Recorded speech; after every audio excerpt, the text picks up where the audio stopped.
ಮಂಡ್ಯ ಅಖಾಡದಲ್ಲಿ ಗೆಲುವಿಗಾಗಿ ಕುಮಾರಸ್ವಾಮಿ ಅವರು ಹೋರಾಟಕ್ಕೆ ಇಳಿದಿದ್ದಾರೆ. ವಿಜಯಲಕ್ಷ್ಮಿ ಒಲಿಸಿಕೊಳ್ಳೋದಕ್ಕೆ ಫೀಲ್ಡ್ಗೆ ಇಳಿದಿದ್ದಾರೆ ದಳಪತಿ ಆ್ಯಂಡ್ ಟೀಮ್. ಲೋಕ ಅಖಾಡದಲ್ಲಿ ಕುಮಾರಸ್ವಾಮಿ ಮಿಂಚಿನ ಸಂಚಲನ ಇವತ್ತಿಂದ ಶುರು. ಏಪ್ರಿಲ್ 24ರವರೆಗೂ ಎಚ್ಡಿಕೆ ಪ್ರಚಾರವನ್ನ ಮಾಡ್ತಾ ಇದ್ದಾರೆ. ರಾಜ್ಯ ಬಿಜೆಪಿ ಸಾರಥಿ ಜೊತೆಗೆ ಸಕ್ಕರೆ ನಾಡಿನಲ್ಲಿ ಮತ ಶಿಕಾರಿಗೆ ಇಳಿಯಲಿದ್ದಾರೆ ಕುಮಾರಸ್ವಾಮಿ. ಇವತ್ತಿಂದ 8 ದಿನಗಳ ಕಾಲ ತಮ್ಮ ಕ್ಷೇತ್ರ ಮಂಡ್ಯ ಲೋಕಸಭಾ ಕ್ಷೇತ್ರದಲ್ಲಿ ಬಿರುಸಿನ ಪ್ರಚಾರವನ್ನ ಕೈಗೊಳ್ಳಲಿದ್ದಾರೆ. ಎಲ್ಲಾ ವಿಧಾನಸಭಾ ಕ್ಷೇತ್ರಗಳು, ಹೋಬಳಿ, ಗ್ರಾಮಗಳಿಗೆ ಕುಮಾರಸ್ವಾಮಿ ಅವರ ಇವತ್ತಿಂದ ಅಧಿಕೃತ ಎಂಟ್ರಿ ಆಗ್ತಾ ಇದೆ. ಒಂದು ವಾರ ಮಂಡ್ಯದಲ್ಲೇ ಬೀಡು ಬಿಡಲಿದ್ದಾರೆ ಮಾಜಿ ಸಿಎಂ ಕುಮಾರಸ್ವಾಮಿ.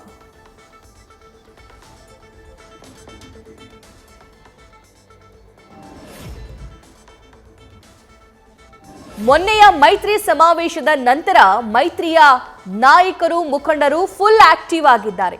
ಬೇರೆ ಬೇರೆ ಕ್ಷೇತ್ರದಲ್ಲೂ ಕೂಡ ಕಾರ್ಯಪ್ರವೃತ್ತರಾಗಿದ್ದಾರೆ. ಆದರೆ ಹೈ ವೋಲ್ಟೇಜ್ ಕ್ಷೇತ್ರ ಮಂಡ್ಯದಲ್ಲೂ ಕೂಡ ಅಖಾಡಕ್ಕಿಳಿಯಲಿದ್ದಾರೆ ಮಾಜಿ ಸಿಎಂ ಕುಮಾರಸ್ವಾಮಿ. ಮಂಡ್ಯದಲ್ಲಿ ಏನಾದ್ರೂ ಮಾಡಿ ಗೆದ್ದು ಬೀಗಲೇಬೇಕು ಅನ್ನುವಂತಹ ಉತ್ಸಾಹ ಪಣ ತೊಟ್ಟಿದ್ದಾರೆ.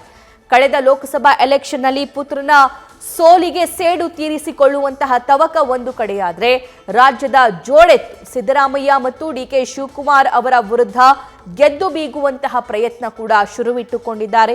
ಸೊ ಅವರಿಗೆ ಬಿಜೆಪಿಯ ಸಾರಥಿ ವಿಜೇಂದ್ರ ಅವರು ಕೂಡ ಸಾಥ್ ನೀಡ್ತಾರೆ.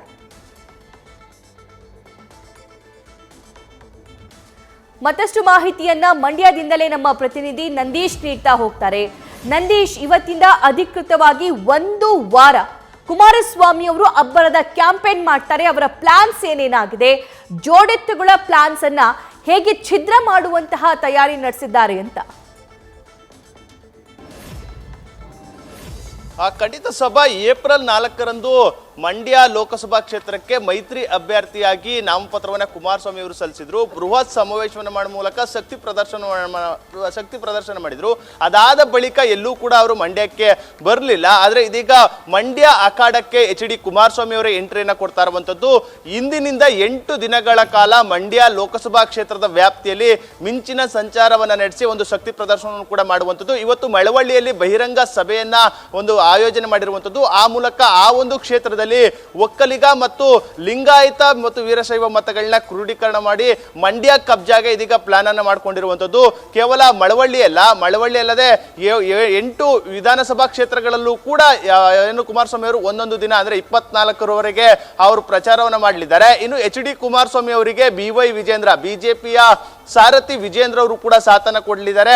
ಇನ್ನು ಇಲ್ಲಿನ ಸ್ಥಳೀಯ ನಾಯಕರು, ಸ್ಥಳೀಯ ಮುಖಂಡರು ಎಲ್ಲರೂ ಕೂಡ ಕುಮಾರಸ್ವಾಮಿ ಅವರಿಗೆ ಸಾಥನ್ನ ಕೊಡಲಿದ್ದಾರೆ. ಇವತ್ತು ಮಳವಳ್ಳಿಯಲ್ಲಿ ಕನಕದಾಸರ ಒಂದು ಕ್ರೀಡಾಂಗಣದಲ್ಲಿ ಈ ಒಂದು ಬೃಹತ್ ಕಾರ್ಯಕ್ರಮವನ್ನು ಕೂಡ ಆಯೋಜನೆ ಮಾಡಲಾಗಿದೆ. ಅಲ್ಲಿ ಸುಮಾರು 50,000 ಜನರನ್ನು ಸೇರಿಸಿ ಒಂದು ಶಕ್ತಿ ಪ್ರದರ್ಶನ ಮಾಡುವ ಮೂಲಕ ಇವತ್ತಿನಿಂದ ಅವರು ಅಖಾಡಕ್ಕೆ ಅಧಿಕೃತವಾಗಿ ಎಂಟ್ರಿಯನ್ನು ಕೊಡಲಿದ್ದಾರೆ. ಮುಂದಿನ 8 ದಿನಗಳ ಕಾಲ ಮಂಡ್ಯ ಲೋಕಸಭಾ ಕ್ಷೇತ್ರದಲ್ಲಿ ಮಿಂಚಿನ ಸಂಚಾರವನ್ನ ಮಾಡಿ ತನ್ನ ಗೆಲುವಿಗೆ ಎಲ್ಲಾ ರೀತಿಯ ಪ್ರಯತ್ನವನ್ನ ಎಚ್.ಡಿ. ಕುಮಾರಸ್ವಾಮಿ ಅವರು ಕೂಡ ಮಾಡುವಂಥದ್ದು.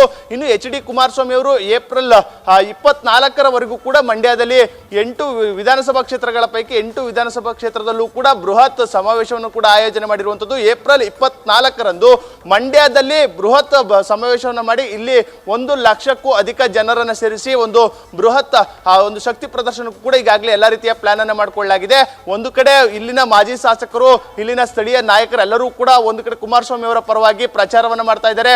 ಬಿಜೆಪಿ ನಾಯಕರು ಕೂಡ ಪ್ರಚಾರವನ್ನ ಮಾಡ್ತಾ ಇದ್ದಾರೆ. ಅದರ ಜೊತೆಗೆ ಇಲ್ಲಿ ಕುಮಾರಸ್ವಾಮಿ ಅವರ ಎಂಟ್ರಿಯನ್ನು ಕೊಟ್ಟಿರುವಂತದ್ದು ಬಹಳಷ್ಟು ಕುತೂಹಲವನ್ನು ಮಿಡಿಸಿದೆ. ಆ ಮೂಲಕ ಕೈ ನಾಯಕರಿಗೆ ಟಕ್ಕರ್ ಕೊಡುವಂತ ಕೆಲಸವನ್ನು ಕೂಡ ಇವತ್ತಿನಿಂದ ಕುಮಾರಸ್ವಾಮಿ ಅವರು ಮಾಡಲಿದ್ದಾರೆ ಅಂತ ಹೇಳ್ಬೋದು. ಸಭಾ, thank you Nandish. News first, ನಿರ್ಭೀತಿಯಿಂದ ನಿಮ್ಮ ಪರವಾಗಿ.